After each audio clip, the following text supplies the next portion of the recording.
Kasusnya seperti ini.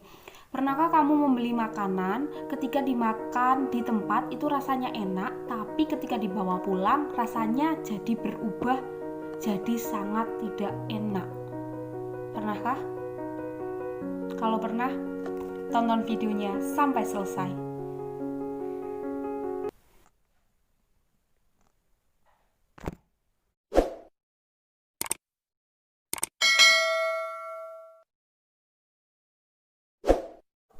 Assalamualaikum warahmatullahi wabarakatuh. Hai Sobat Javanika, kembali lagi di channel YouTube kesayangan saya. Masih bersama saya Ika Anugrah. Pada kesempatan kali ini saya akan mereview buku lagi. Buku apa kira-kira yang akan saya review? Udah ada gambaran? Belum? Padahal tadi saya sudah beri clue loh di awal kalau hari ini saya akan mereview buku apa. Tadi kan saya menyebutkan Sobat Javanika. Nah, Sobat Javanika itu adalah sebutan untuk para penggemar cerita horor dari kisah Tanah Jawa ini. Nah, buku yang akan saya review adalah buku Kisah Tanah Jawa. Buku apa ini kira-kira? Buku Kisah Tanah Jawa ini adalah buku kumpulan cerita misteri atau cerita mistis yang ditulis oleh Mada Zidan atau Mbah KJ dan Bonaventura de Genta. Nah, itu adalah dua sosok penulis dari kisah Tanah Jawa ini. Awalnya mereka menulis di Twitter, kemudian ditayangkan di YouTube channel mereka. Setelah itu, karena banyak peminatnya, akhirnya buku ini dibukukan. Cetakan pertama tadi tahun 2018 dan sekarang tahun 2020 itu sudah terbit ulang sebanyak atau cetak ulang sebanyak 13 kali kalau nggak salah loh ya ini.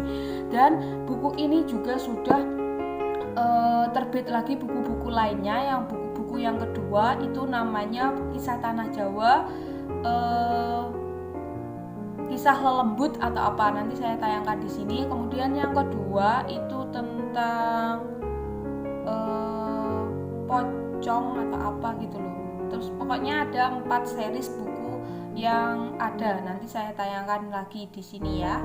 Nah, dalam buku Kisah Tanah Jawa ini itu ada beberapa yang dibahas. Pertama yaitu tentang nafas tiang pancang, kemudian penyedap komposisi dosa, terus harta berujung petaka, merapal kata terlarang, dan kejawen dan kedatangan imperialisme awal merebaknya ilmu hitam. Kisah Tanah Jawa ini adalah kumpulan cerita tentang misteri dan horor yang ada di Tanah Jawa, di mana Tanah Jawa ini menyimpan banyak sekali kisah misteri yang takkan habis kita ceritakan dalam waktu semalam. Nah, sosok misterius, ritual mistis, dan tempat angker selalu membuat kita penasaran untuk mendengar atau membacanya. Bahkan kadang sebenarnya kita tuh takut tentang hal-hal seperti itu, tapi anehnya kita ingin tahu tentang hal-hal seperti itu. Nah, jadi dua keingintahuan yang bertolak belakang, tapi nyatanya kita tetap ingin tahu. Jadi setiap ada cerita horor pasti kita akan membacanya seperti itu. Nah, buku Kisah Tanah Jawa itu mengajak pembaca membuka selubung mitos dan mistis yang selama ini hanya menjadi kasak kusuk di masyarakat. Alih-alih menakutkan, buku di dalam cerita Kisah Tanah Jawa ini tidak ada sama sekali yang menakutkan menurut saya. Nah, penulis ini cukup cerdas memvisualisasikan atau menceritakan tentang sejarah Indonesia, sejarah Pulau Jawa, dan tentang cerita-cerita mistis itu agar kita pembaca bisa menerimanya dengan akal sehat atau bisa kita nalar gitu loh. Jadi sesuatu yang kita anggap mungkin nggak ada, apaan sih setan, apaan sih itu. Nah, di dalam sini kita dibuat percaya nggak percaya tentang suatu hal mistis itu. Nah, contoh kasusnya ini terjadi beberapa waktu yang lalu, di mana sempat viral di media sosial, di berita atau di televisi itu bahwa ada seorang tukang bakso atau pedagang keliling, yaitu pedagang cuanki, di mana dia meludahi bakso dagangannya sendiri untuk dijual kepada orang yang beli. Dengarkan nah berita ini. Nah, buat kalian yang mendengarkannya pasti miris sekali. Aduh, bayangkan bakso yang senikmat itu yang biasanya kita makan diludahi sama penjualnya. Rasa-rasanya kayak gak mau makan bakso gitu ya. Gak mau makan ya kali, kalau ada ya pasti dimakan. Nah dari kasus itu kemudian terungkap bahwa pedagang itu ditanyai, kenapa kamu meludahi baksomu? Alasannya adalah sebagai penglaris. Benarkah ada seperti ini? Banyak sekali. Nah, yang cukup menarik dari kisah ini, ada satu kisah tentang penyedap komposisi dosa. Nah, ini juga bersangkutan pautan dengan tadi yang kisah viral si pedagang cuanki itu. Nah, penglaris mulai marak di era kolonial. Kemiskinan yang melanda sebagian masyarakat kelas bawah membuat mereka menghalalkan segala cara untuk mendapatkan uang. Hal tersebut disambut baik oleh para setan untuk semakin menjerumuskan anak cucu Adam ke dalam kesesatan. Menafkahi keluarga dengan layak adalah perbuatan yang mulia. Tapi jika menggunakan cara yang tidak baik, apalagi menyekutukan Tuhan, hal itu adalah sebuah kesalahan. Dalam bab penyedap komposisi dosa itu dijelaskan beberapa penglaris pedagang makanan yang seringkali digunakan oleh beberapa pedagang. Contohnya singgah penuh goda. Itu yang proses awalnya pedagang datang ke dukun, kemudian sama dukunnya diberi mungkin semacam air atau semacam beras kuning dan lain sebagainya, atau diberikan jim kodam atau lengkap dengan password untuk mengaktifkannya, seperti itu. Nah, selain sosok-sosoknya, biasanya yang ada di sebagai penglaris itu adalah penari ronggeng. Nah, terus sosok pocongan.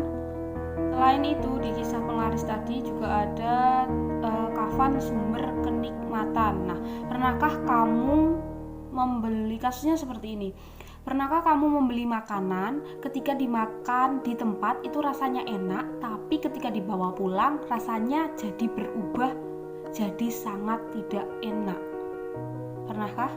Kalau ditanya apakah pernah mengalami hal seperti itu, beli makanan kalau dibawa pulang gak enak, tapi ketika dimakan enak, itu rasa-rasanya saya pernah juga sih mengalaminya.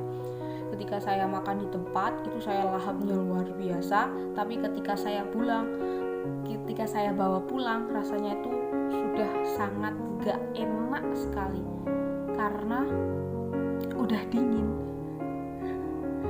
Nah, buat kalian yang merasa kalau itu ada berbau mistis dan lain sebagainya, ya silahkan, menurut kalian seperti itu. Nah, dari buku ini ada beberapa tips yang diberikan, yaitu tentang restoran.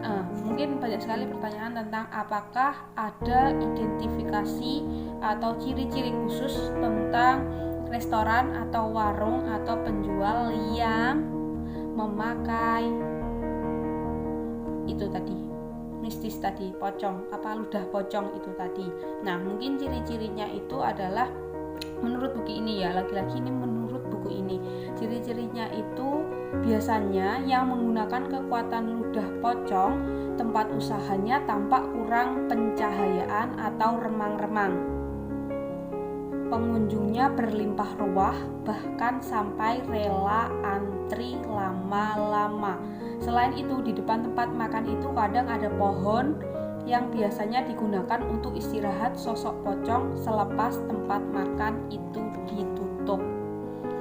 Jadi berpikir, kayaknya tempatnya remang-remang atau memang didesain seperti itu.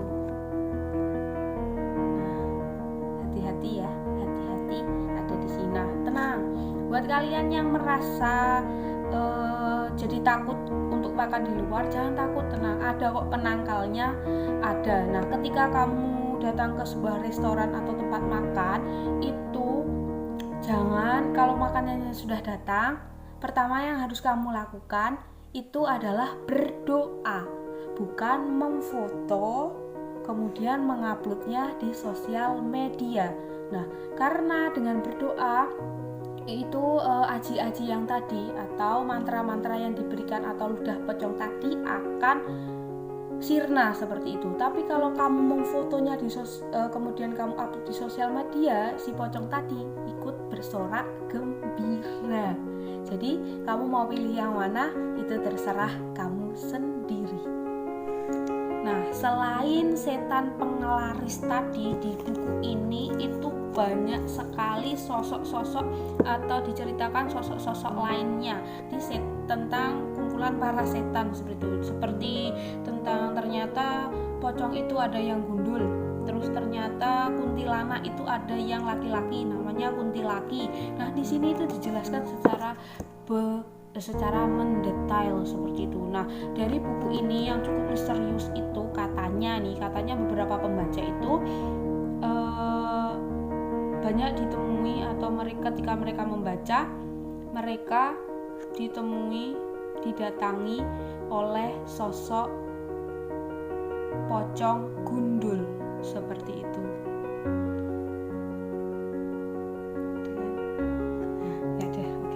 Nah, sosok pocong gundul itu menjadi tokoh yang sangat sentral di sini. Jadi buat kalian yang ingin membacanya bisa pinjam, boleh. Jadi kalau saya bahas semuanya di sini akan membutuhkan waktu yang sangat panjang, seperti yang sudah saya sampaikan di awal bahwa cerita ini tidak bisa diceritakan hanya dengan satu malam saja. Jadi buat kalian yang ingin membaca buku ini silahkan boleh pinjam, karena buku ini juga saya pinjam dari teman. Jadi ini bukan buku saya seperti itu. Nah, harganya berapa sih? Harganya itu 99.000. Harganya 99.000 untuk beli buku ini. Buat kalian yang mau beli sendiri silahkan, banyak sekali di toko buku online atau di toko buku offline itu banyak disediakan seperti itu. Nah, sekian review tentang kisah Tanah Jawa hari ini. Semoga bermanfaat buat kalian. Terima kasih. Assalamualaikum warahmatullahi wabarakatuh. Oke, bye.